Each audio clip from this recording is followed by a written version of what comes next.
Ini memuji memuliakan nama-Mu karena Engkau baik di dalam kehidupan kami. Sepanjang minggu ini kami telah melihat tangan-Mu yang penuh kasih ada di dalam hidup kami dan keluarga kami. Dan sekarang Tuhan, kami memusatkan pikiran dan hati kami untuk mendengarkan firman-Mu. Karena firman-Mu itulah yang menjadi pedoman hidup kami. Dan apabila kami melakukan firman-Mu, maka kami akan menjadi orang-orang yang diberkati Tuhan. Terima kasih Tuhan, karena itu kami sambut firman-Mu di dalam nama Yesus. Haleluya, amin.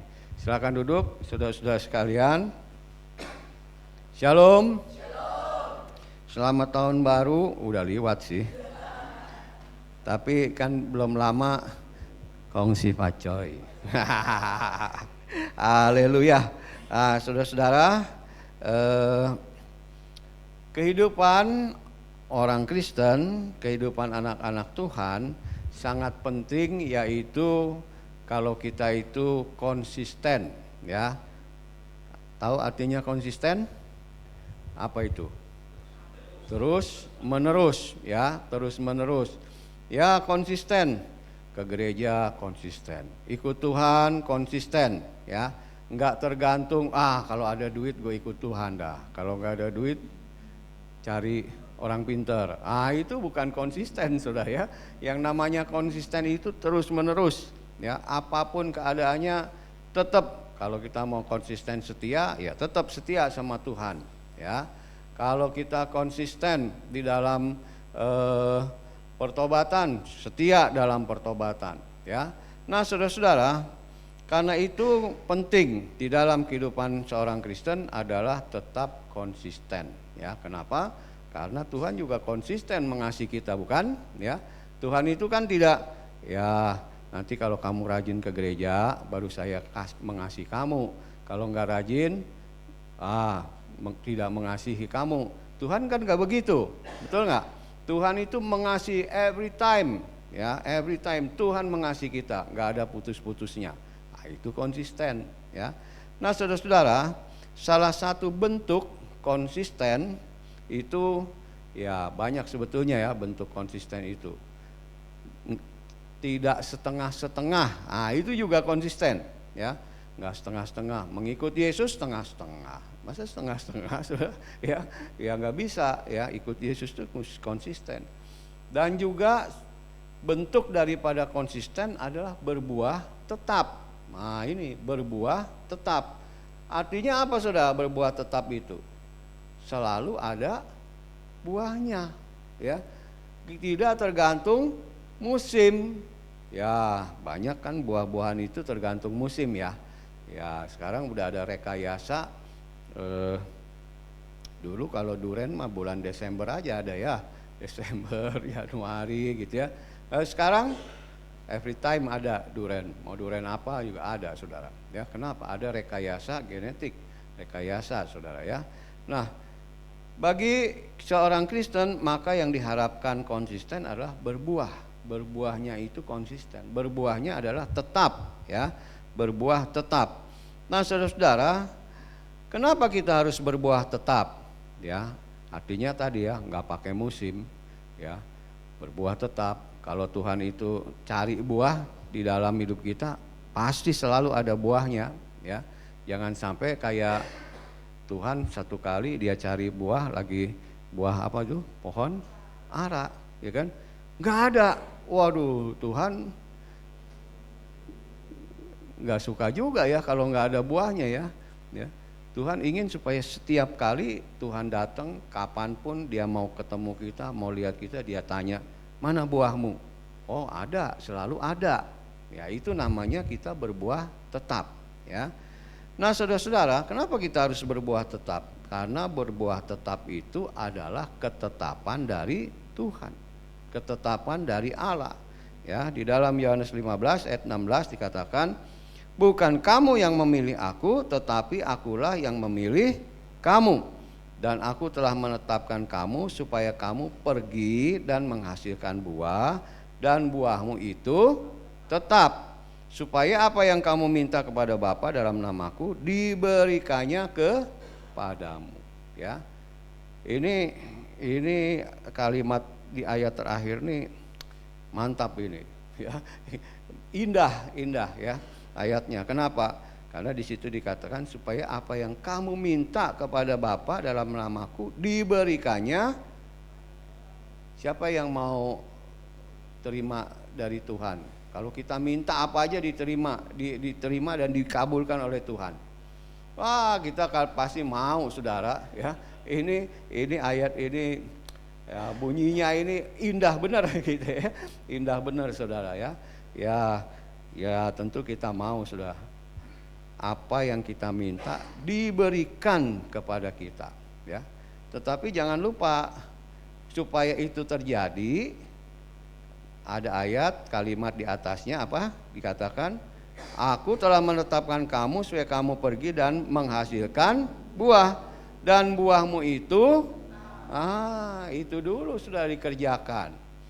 Berbuah dan buahnya tetap. Begitu kan, ya. Kalau kita sudah menghasilkan buah dan buah kita itu tetap, baru yang di belakang itu mengikuti, ya kan? Supaya apa yang kita minta kepada Tuhan lalu apa?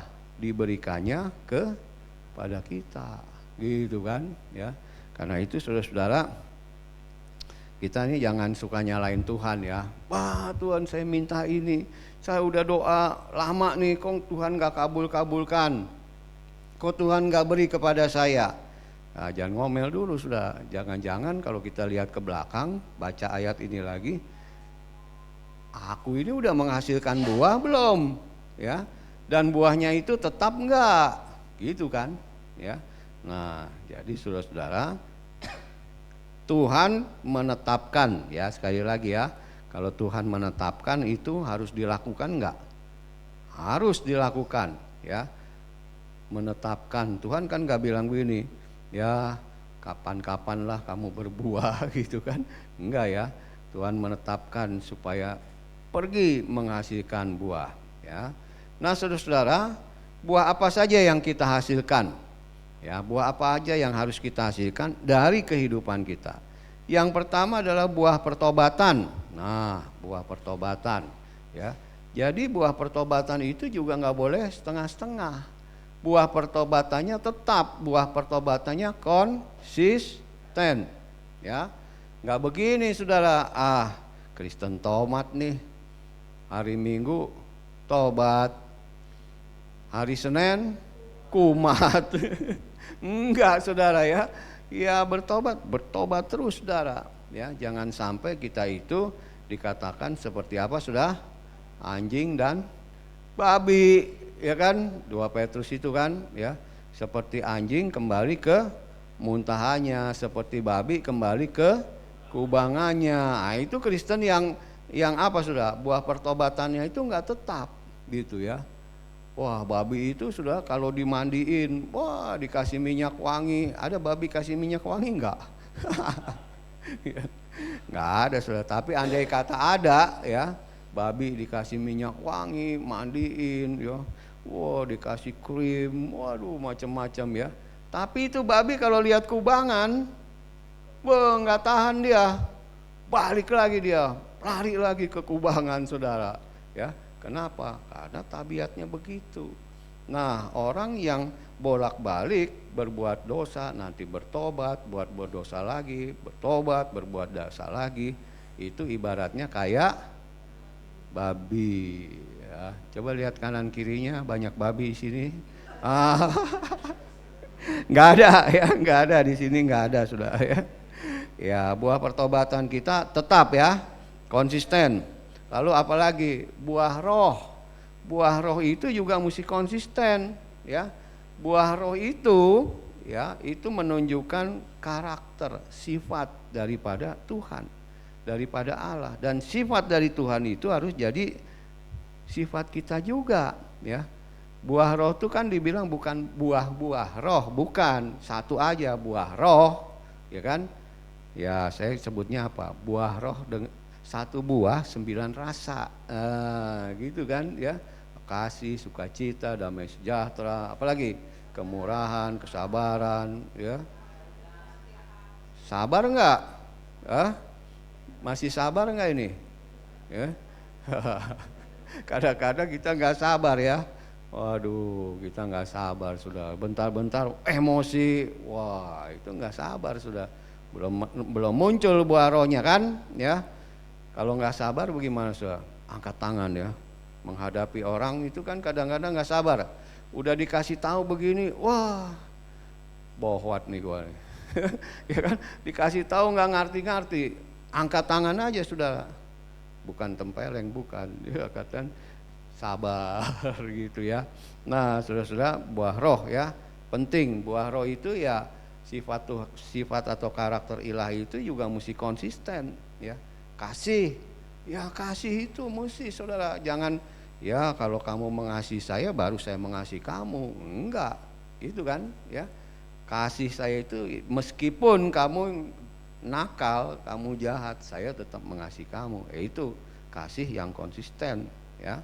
Nah, kemudian juga buah kedewasaan iman yang harus kita hasilkan adalah buah pelayanan ya. Jadi ya saya berharap semua jemaat punya buah pelayanan ya. Apa aja yang dikasih oleh gembala, tugas dari gembala itu merupakan kehormatan buat kita, yaitu buah pelayanan ya. Kemudian juga ada buah jiwa-jiwa. Nah, ini penting saudara ya, buah jiwa-jiwa. Artinya apa? Kita menjangkau dan mencari jiwa baru ya. Nah, saya berharap saudara-saudara di tempat ini kita itu menjangkau jiwanya yang betul ya. Artinya apa? Bukan ngajak-ngajak orang udah punya gereja terus kesini deh kesini gitu ya. Enggak sudah. Kita cari jiwa baru. Banyak enggak jiwa-jiwa yang belum kenal Tuhan? Banyak ya. Jangankan ini deh, jangan orang luar, orang dalam juga ya. Kristennya masih setengah-setengah, ada banyak enggak? Banyak saudara ya. Kristen si Kristen namanya Yakub Petrus ya, tapi maling juga saudara, ya kan? Ya masih banyak orang Kristen yang juga setengah-setengah. Kenapa? Nggak konsisten hidupnya. Nah ini sudah kita jangkau gitu ya. Tahu nih kita, lu Kristen tapi nggak pernah ke gereja lu, ya kan? Ya udah ikut gereja saya, itu boleh saudara, ya kan? Ya jadi ayo kita punya buah jiwa-jiwa. Nah, itulah buah yang diinginkan terjadi di dalam kehidupan kita oleh Tuhan Yesus. Tuhan ingin supaya kita itu berbuah ya. Dan ya buahnya itu tetap konsisten ya, jangan setengah-setengah ya. Kalau lagi mood ya udah ke gereja dah. Kalau lagi nggak mood nggak usah ke gereja gitu kan. Enggak, konsisten terus menerus, rajin ke gereja, rajin cari jiwa gitu kan ya. Nggak hanya ntar aja dah kalau udah mau Natal nih baru gue cari jiwa. Enggak sudah ya, kapan ada waktu cari jiwa saudara ya. Nah sekarang bagaimana menghasilkan buah ini ya kan? Kita kan tahu saudara, kalau kita mau minta apa aja pada Tuhan pasti diberikan, tapi kita mesti berbuah dulu. Berbuahnya itu tetap. Nah, bagaimana caranya menghasilkan buah? Yang pertama, Yakobus 1 ayat 3 sampai 4. Sebab kamu tahu bahwa ujian terhadap imanmu itu menghasilkan apa? Ketekunan. Dan biarlah ketekunanmu itu memperoleh buah yang matang, supaya kamu menjadi sempurna dan utuh dan tak kekurangan suatu apapun ya. Jadi kalau kita ingin menghasilkan buah, yang pertama adalah kita harus tahan uji, ya tahan uji. Banyak nggak ujian di dalam kehidupan kita? Oh banyak saudara, ya ujian-ujian itu, pencobaan-pencobaan itu banyak saudara, ya kan? Banyak. Tapi gimana kita menghadapinya? Nah, kalau kita punya firman Tuhan dalam hati kita, patokan kita firman Tuhan, aman kita saudara, gitu kan? Ya, kenapa? Kita bisa tahan uji. Tapi kalau nggak ada firman Tuhan, adanya siapa sudah? Ya iblis lah, ya kan? Tuh ada dompet ketinggalan tuh di gereja, ambil aja. Nggak ada yang punya. Ini ujian nggak? Ujian saudara, ya kan? Banyak ujian dalam dunia ini. Di pasar banyak ujian nggak? Banyak juga saudara, ya kan? Saya pernah cerita kan waktu itu kan, kejujuran ya. Ini kejujuran ujian nggak? Ujian. Ya. Beli telur berapa harganya sekarang nih? Udah naik ya? Hah? Berapa? 30. Ya udah taruh, saya naikin dah 40.000 dah. 40.000. Kita bayar pakai gocap ya. Kembali berapa? Ceban ya. Tapi tuh tukang telur kembaliin lakban. Bukan lakban itu, bukan. 60.000 ya kan? Ya, ujian enggak ini? Ujian. Kita kantongin apa kita ngomong sama kelebihan nih. Ayo. Yang bener nih. Ngomong ya? Ngomong apa simpen? Bener. Ujian pan, ya kan? Ya, ntar orang tahu di sebelah kita itu bilang, bego lu bego. Udah dapet telur dikasih duit lagi lebih, diam-diam aja. Nah itu kan ujian saudara. Ya, tapi kalau kita itu tahan uji, ya kita ikutin firman Tuhan, harus jujur. Ya bang kelebihan nih, gua bayar cuman pakai duit gocap, gitu kan? Ya ujian. Ya. Kita tahan menghadapi ujian, maka menghasilkan ketekunan, ya. Dan ketekunan itu nanti akan memperoleh buah yang matang, bukan buah yang enggak matang, saudara, ya. Buah yang matang itu apa? Manis. Buah yang matang itu manis, saudara, ya. Kita menghasilkan buah yang baik, yang manis bagi Tuhan, ya. Jadi untuk kita dapat menghasilkan buah, ya. Sekali lagi tahan uji sehingga kita mempunyai apa? Ketekunan, ya. Kemudian yang kedua saudara-saudara, bagaimana kita menghasilkan buah? Matius 13 ayat 23. Yang ditaburkan di tanah yang baik ialah orang yang mendengar firman itu dan mengerti. Ini perumpamaan tentang orang yang menabur ya. Ya. Yang akan ada yang jatuh di batu, ada yang jatuh di semak duri, ada yang jatuh juga di tanah yang baik. Yang di tanah baik itu adalah orang yang mendengar firman dan mengerti. Dan karena itu ia berbuah. Ada yang 100 kali lipat, ada yang 60 kali lipat, ada yang 30 kali lipat. Jadi kuncinya apa saudara? Mendengar firman dan mengerti. Dan saya percaya saudara, kalau kita itu mendengar firman dan mengerti firman Tuhan, pasti kita juga melakukan firman Tuhan, ya. Jadi kalau kita ingin menghasilkan buah dan buah kita itu tetap, ayo dengerin firman Tuhan dengan baik, lalu mengerti. Ya kalau perlu, kalau belum ngerti, tanya ya sama Bapak Gembala, tanya sama mungkin kakak-kakak rohani. Ini apa sih artinya nih? Saya belum ngerti. Ayo kita diskusi yuk, ya kan? Ntar di komsel boleh juga dibahas kan, gitu kan, ya. Nah jadi ayo dengar firman Tuhan dan mengerti firman Tuhan. Lalu apalagi yang harus kita lakukan untuk menghasilkan buah? Yohanes 15 ayat 5 bilang begini, akulah pokok anggur dan kamu ranting-rantingnya. Barang siapa tinggal di dalam aku dan aku di dalam dia, ia berbuah banyak. Sebab di luar aku kamu tidak dapat berbuat apa-apa. Jadi kunci yang ketiga apa saudara? Tinggal di dalam Yesus dan Yesus tinggal di dalam kita. Dan kalau Yesus tinggal di dalam kita berarti apa? Yesuslah yang memerintah hidup kita. Kalau Yesus memerintah hidup kita, ya kita selalu akan melakukan hal-hal yang apa saudara? Yang baik, hal-hal yang sesuai dengan firman Tuhan. Kenapa? Karena ada Yesus dalam kita, dia yang mengarahkan kita, saudara. Ya, kita juga tinggal di dalam Yesus. Artinya apa? Tinggal dalam Yesus itu, ya. Hidup dalam persekutuan. Nah, itu, ya.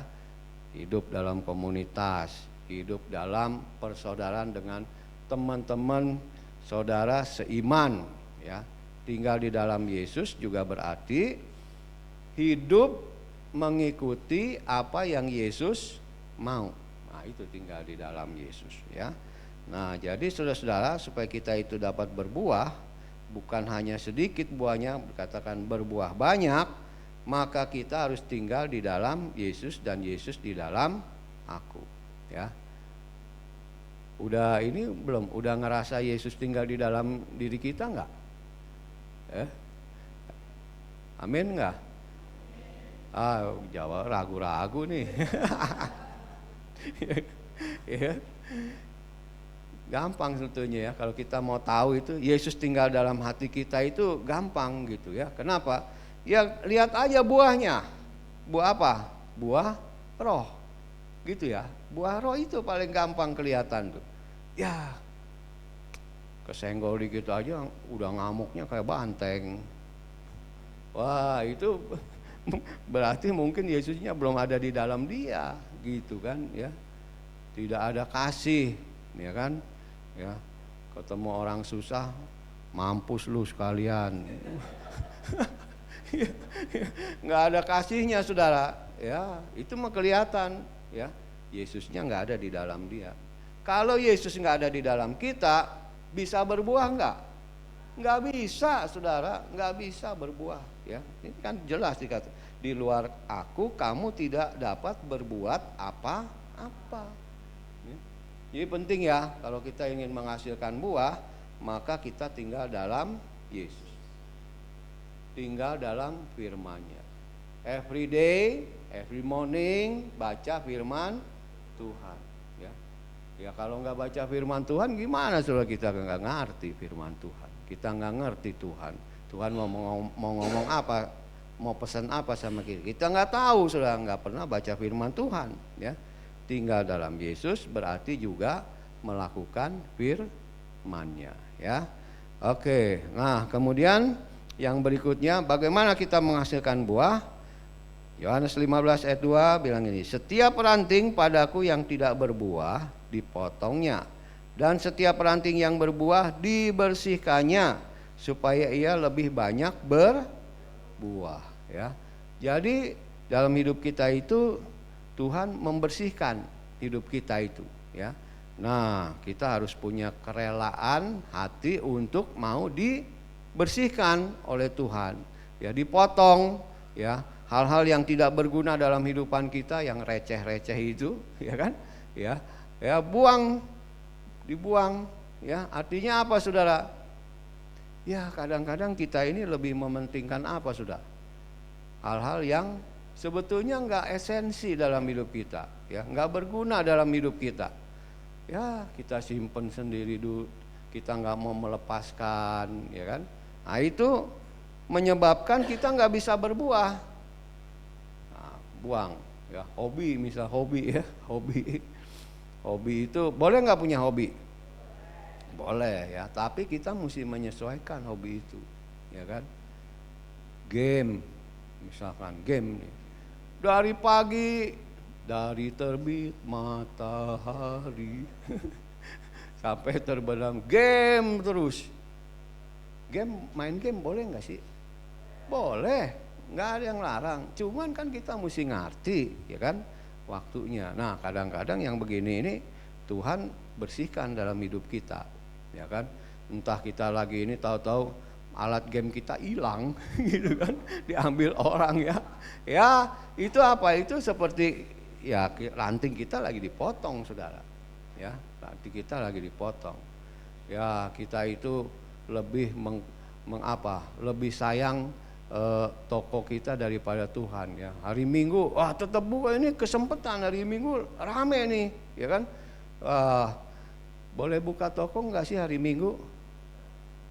Boleh nggak? Boleh, nggak ada yang bilang nggak boleh, ya kan.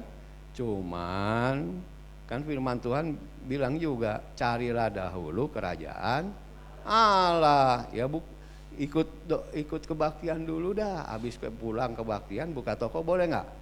Boleh saudara, ya kan? Kebaktian minta Tuhan ini hari kasih tambah pelanggan ya, pulang gereja buka toko, bener pelanggannya jadi banyak saudara, ya kan? Kenapa? Kita mendahulukan Tuhan, ya.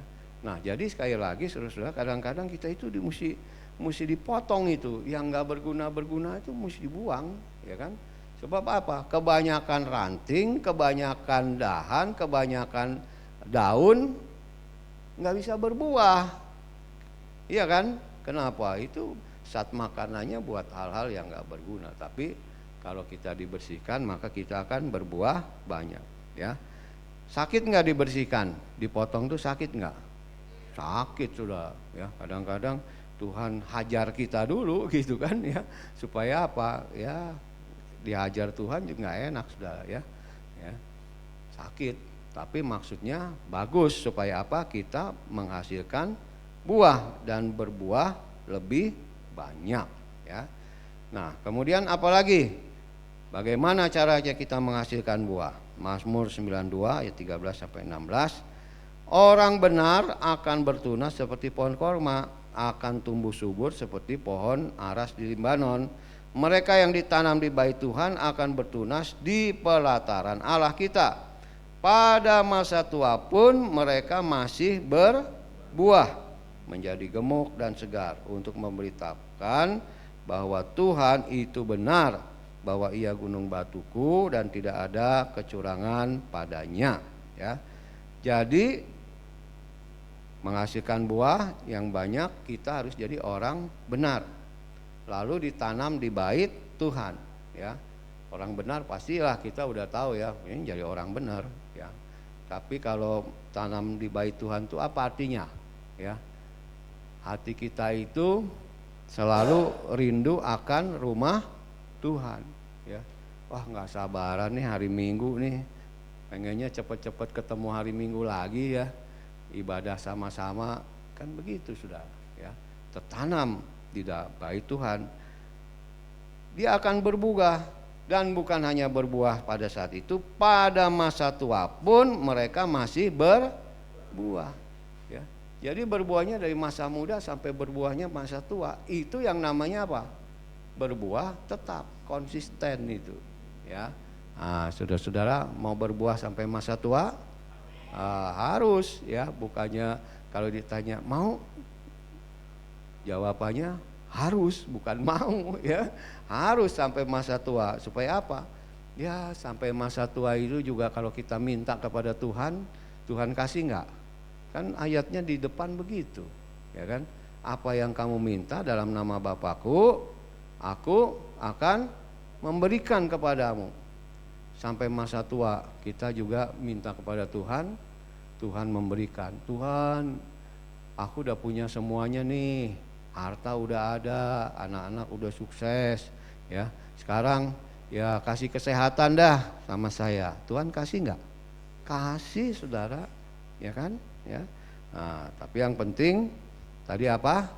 Harus berbuah tetap, ya, berbuah konsisten itu, ya. Nah, apa sih tujuannya kita berbuah, ya? Kok enak aja nih Tuhan suruh-suruh kita berbuah, ya? Apa sih maksudnya? Ya, tentu ada tujuannya, ya, kita berbuah itu. Yohanes 15 ayat 8. Dalam hal inilah Bapakku dipermuliakan, yaitu jika kamu berbuah banyak, dan dengan demikian kamu adalah murid-muridku. Jadi apa tujuannya? Supaya kita memuliakan Bapa kita, ya kan? Tentu buah yang kita hasilkan itu buah yang apa? Baik, bukan buah yang jahat, Saudara, ya kan? Kalau kita menghasilkan buah yang baik, buah yang manis, ya, buah yang menyehatkan, ya, maka Bapa kita itu dipermuliakan, gitu kan, ya. Tadi kan ada buah roh misalkan, oh ya dia penuh kasih, orang Kristen baik ya, orang Kristen penuh kasih ya, yang dimuliakan siapa sudah? Bapa kita, ya kan, ya. Tapi kalau orang Kristen mah pelit, jahat, gitu ya, maunya ngerampok kita aja nih, gitu kan ya. Bapak dipermuliakan enggak? Enggak. Dihina iya kan? Ya bisa dihina. Kok orang Kristen begitu sih? Emang Tuhannya ngajar apa? Kan ya. Jadi kita tidak memuliakan Bapak, tetapi kalau kita berbuah, buah kita bagus, baik, Bapak dipermuliakan. Dan yang kedua, tujuan kita berbuah adalah supaya kita menjadi murid Tuhan. Itu tandanya kita murid-murid Tuhan.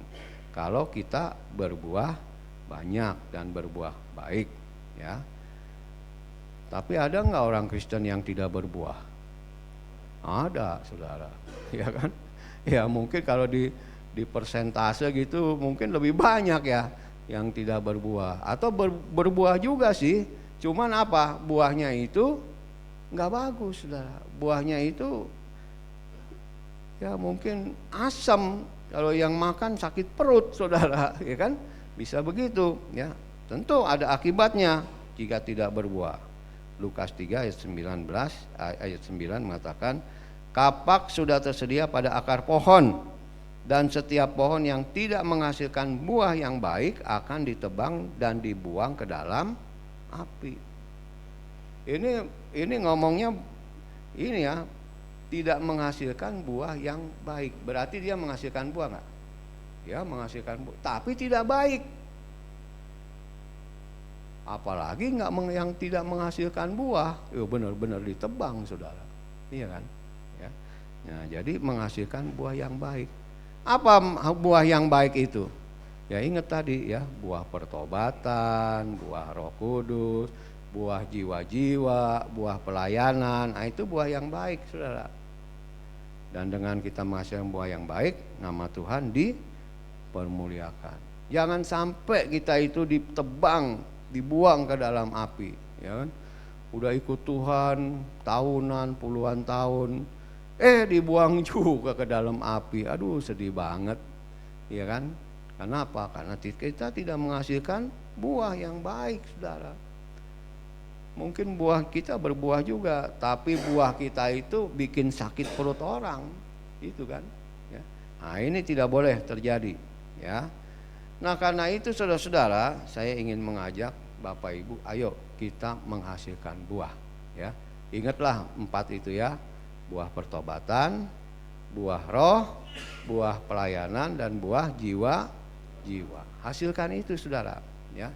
Masih ada kesempatan. Kalau kita ini tidak berbuah, masih ada kesempatan, ya. Karena Lukas 13 ayat 8 sampai 9 bilang, jawab orang itu, Tuhan, biarkanlah dia itu tumbuh tahun ini lagi. Aku akan mencangkul tanah sekelilingnya dan memberi pupuk kepadanya. Mungkin tahun depan ia berbuah. Jika tidak, tebanglah dia. Jadi ada kesempatan enggak? Selalu Tuhan selalu kasih kesempatan kepada kita, ya. Kesempatan. Asal apa, sudah kita bersedia, ya kan? Ada orang yang mencangkul tanah sekelilingnya, kasih pupuk, ya kan? Gembala saudara, hamba-hamba Tuhan, nah itulah yang bertugas mencangkul tanah, kasih pupuk, kasih firman Tuhan, ya. Ya kita mesti respon, saudara. Ya kalau kita nggak respon, kita tidak mau menerima, ya kita nggak akan bisa berbuah, saudara. Ya. Tetapi mari kita merespon pemimpin-pemimpin kita, gembala kita, ya, kakak-kakak rohani kita, pembimbing rohani kita. Mereka lah yang mencangkul tanah dan memberi pupuk kepada kita, ya. Hasilkan buah dan biarlah buahmu itu tetap. Amin. Ya, coba ngomong sama sebelahnya, hasilkan buah dan buahmu itu tetap. Haleluya. Maka Tuhan akan mengabulkan segala permohonanmu jika engkau berbuah dan buahmu itu tetap. Haleluya. Mari kita berdoa.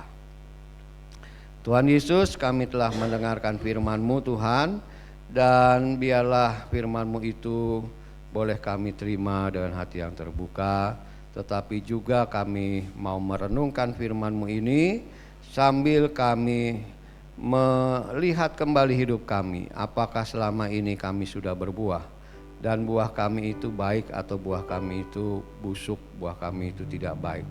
Tuhan, ampunilah kami kalau kami belum berbuah ataupun buah kami itu buah yang masam, buah yang tidak baik. Melalui firman Tuhan kami diingatkan supaya kami menghasilkan buah yang baik, buah yang tetap. Setiap kali Tuhan mencari buah dalam kehidupan kami, maka Engkau mendapatkan buah yang kami hasilkan. Terima kasih Tuhan, terima kasih. Hamba-Mu selesai berbicara, tapi firman-Mu tanamkan dalam hati kami akan renungkan dan kami lakukan dalam kehidupan kami sehari-hari. Terima kasih Bapa, kami mengucap syukur dalam nama Yesus. Haleluya. Amin. Amin. Tuhan Yesus memberkati. Amin.